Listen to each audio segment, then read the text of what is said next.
12월 22일 베드로후서 1장 12절에서 21절 말씀을 가지고 주께서 다시 오심을 기억하라, 주께서 다시 오심을 기억하라, 이런 제목으로 말씀 나누겠습니다.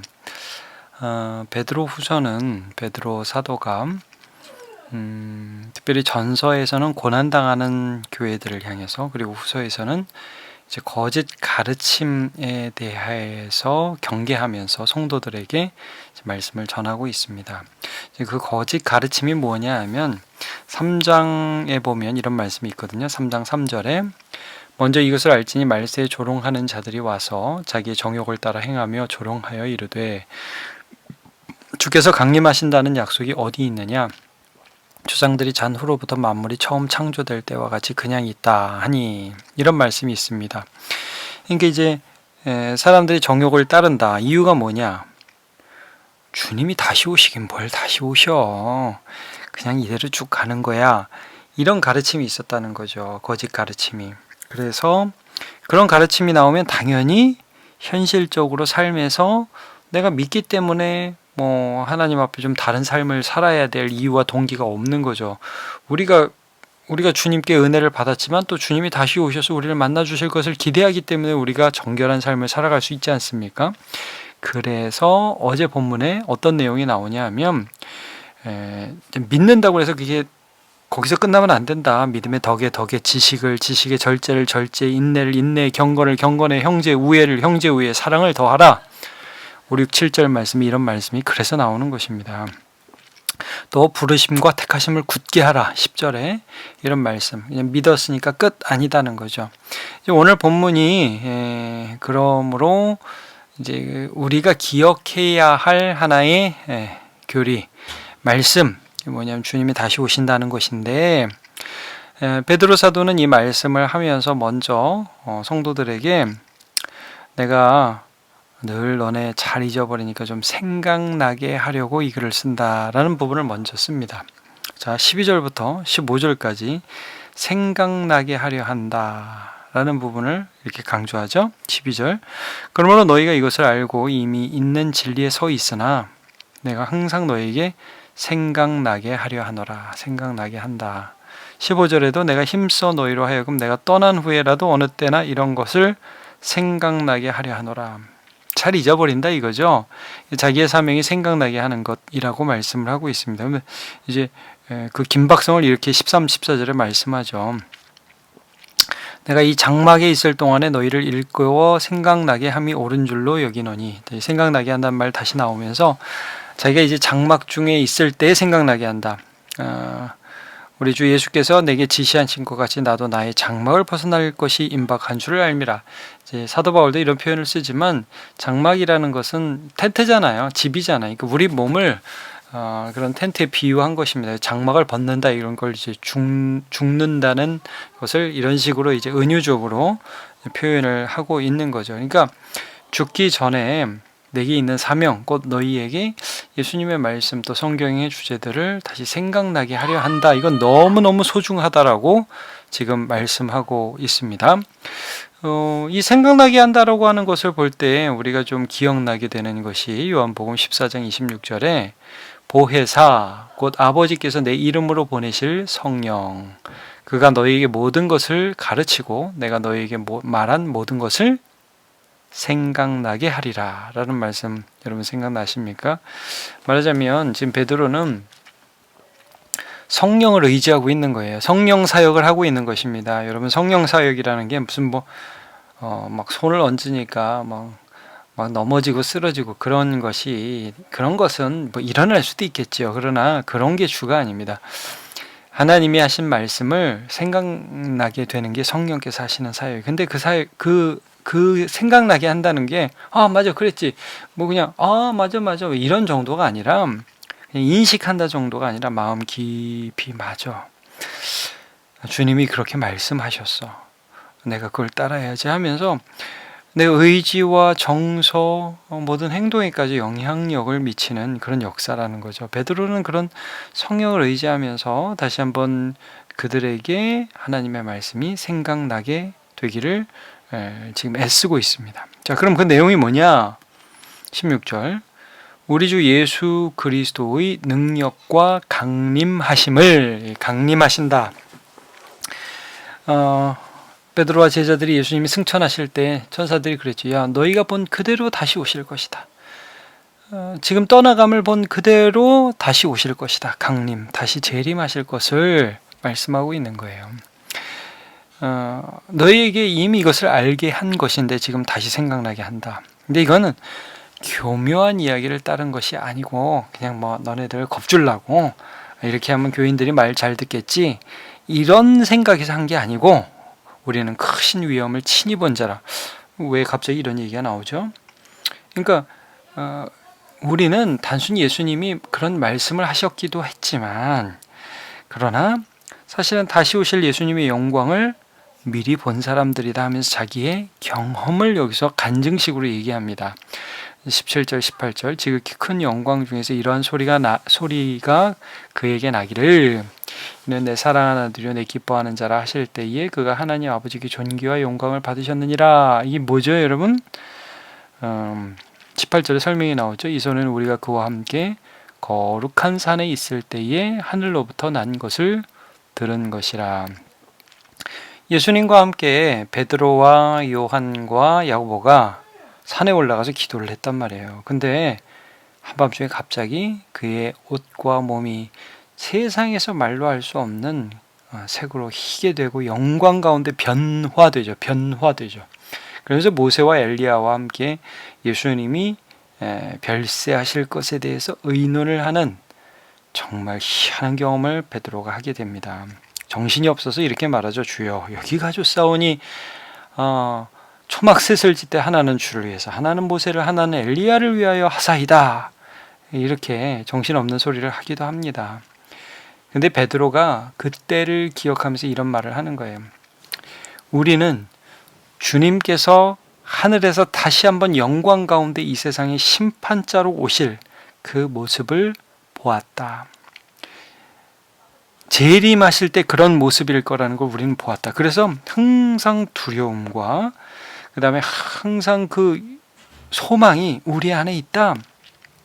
재림은 무슨 그냥 듣기 좋은 얘기 혹은 무서운 얘기 이런 걸 막 지어낸 얘기가 아니라 확실히 일어날 일이다 라고 지금 설명을 1차적으로 한 것입니다. 그의 경험 가운데 미래를 본 간증을 조심스럽게 하고 있습니다.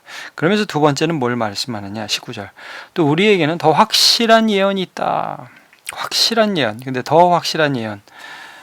물론 예수님 말씀보다 더 확실한 예언은 아니죠. 그러나 예수님의 이 모든 사역들을 이미 증거해주고 있는 구약 성경이 있다 이 말씀이에요. 어두운 데를 비추는 등불과 같으니 날이 새어 샛별이 너희 마음에 떠오르기까지 너희가 이것을 주의하는 것이 옳으니라.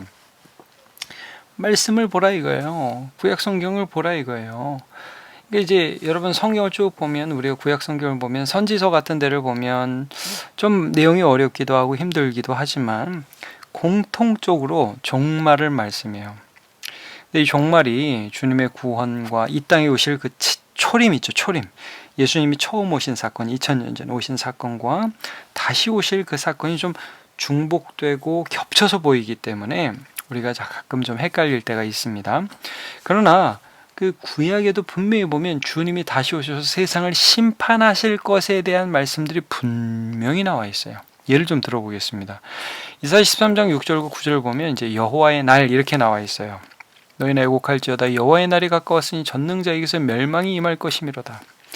보라 여호와의 날 곧 잔혹히 분냄과 맹렬히 노하는 날이라 땅을 황폐하게 하며 그 중에서 죄인을 멸하리니 이런 말씀들이 선지서에 계속 나와요. 그리고 여러분 요엘서를 보면 요엘서에도 보면 이제 그 어떤 오순절에 특별한 성령 강림 사건에 대한 예언도 있지만 이런 말씀도 있어요.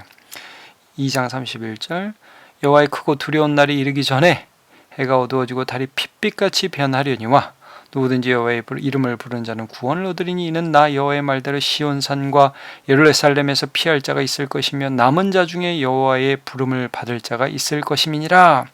그러니까 주님이 그 말씀하신 크고 두려운 날이 이르기 전에 이렇게 구원받을 일이 있다라고 말씀을 하죠.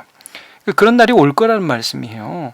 다니엘서 7장 13절 내가 또 밤 환상 중에 인자 같은 이가 하늘 구름을 타고 와서 이쪽부터 항상 계신 이에게 나아가 그 앞으로 인도되매 그의 권세와 영광과 나라를 주고 모든 백성과 나라들과 다른 언어를 말하는 모든 자들이 그를 섬기게 하였으니 그의 권세는 소멸되지 아니하는 영원한 권세요 그의 나라는 멸망하지 아니할 것이니라 라면서 예수님이 이루실 십자가와 부활로 이루실 교회 하나님 나라를 말씀하면서 다니엘 7장을 쭉 보면 그 나라가 세상 나라하고 싸우지만 세상이 이기는 듯하지만 결국 그 나라가 이길 것이다. 이런 말씀들이 나와 있어요. 왜 여러분 20절 21절을 보면 먼저 할 것은 성경의 모든 예언은 사사로이 풀 것이 아니니 이 예언은 언제든지 사람의 뜻으로 낸 것이 아니오 오직 성령의 감동하심을 받은 사람들이 하나님께 받아 말한 것임이니라. 함부로 막 해석하지 말아라. 거짓 선지자들이 말하는 것처럼 그냥 그냥 대충 보면 돼. 이거는 잘 몰라. 아니 이건 이미 이루어졌어. 이런 식으로 함부로 해석하면 안 된다는 거예요. 성경의 말씀은. 여러분, 하나님의 말씀에 분명히 종말을 기록하고 있어요. 끝이 있다는 거예요. 끝이 있다는 거예요. 그래서 마태복음 24장 36절에 보면 이제 여러 부분에 있지만 예수님도 이 종말에 대해서 인자의 임함이라는 표현으로 말씀을 하시죠. 제가 좀 읽어드릴게요. 마태복음 24장 36절 그러나 그 날과 그때는 아무도 모르나니 하늘의 천사들도 아들도 모르고 오직 아버지만 아시느니라. 노아의 때와 같이 인자의 임함도 그러하리라. 인자의 임함, 주님의 강림하심을 성경은 아주 분명히 말씀하고 있습니다. 근데 뭐예요? 중요한 건 우리가 그걸 잊고 살아요. 코로나를 살아요. 돈 벌기 바빠요. 애들 키우기 바빠요. 오늘 마음 상하는 일 있어요. 그러니까 주님이 다시 오신다는 거에 대해서 수도 없이 성경이 증언을 하지만 잊어버린다는 거죠. 내 마음대로 해석하고 이 세상에서 그냥 내 마음대로 살아가는 것이 우리의 습관입니다. 여러분, 시편에 이런 말씀이 있습니다. 시편 90편 10절 우리의 연수가 70이요 강건하면 80이라도 그 연수에 자라온 수고와 슬픔뿐이요 신속히 가니 우리가 날아가나이다. 누가 주의 노여움의 능력을 알며 누가 주의 진노의 두려움을 알리이까. 우리에게 우리날 계수함을 가르치사 지혜로운 마음을 얻게 하소서. 이겁니다. 하나님, 우리가 70, 80, 요즘 90, 100세 시대라고 하는데 그렇습니다.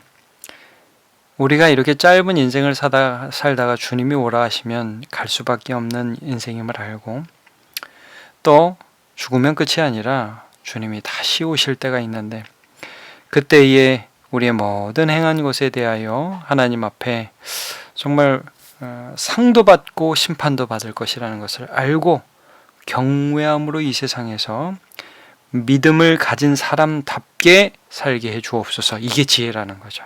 여러분, 우리 다 죽습니다. 그리고 우리 주님이 반드시 오십니다. 이거 잘 잊어버려요. 영원히 살 것처럼 이 세상에서 어떻게든지 아등바등 살아야 될 것처럼 살아가는 그런 습성들이 우리 죄성에 있습니다. 다시금 성령을 따라서 예수님이 다시 오신다는 이 너무나 당연한 사실을 기억하는 우리 됩시다.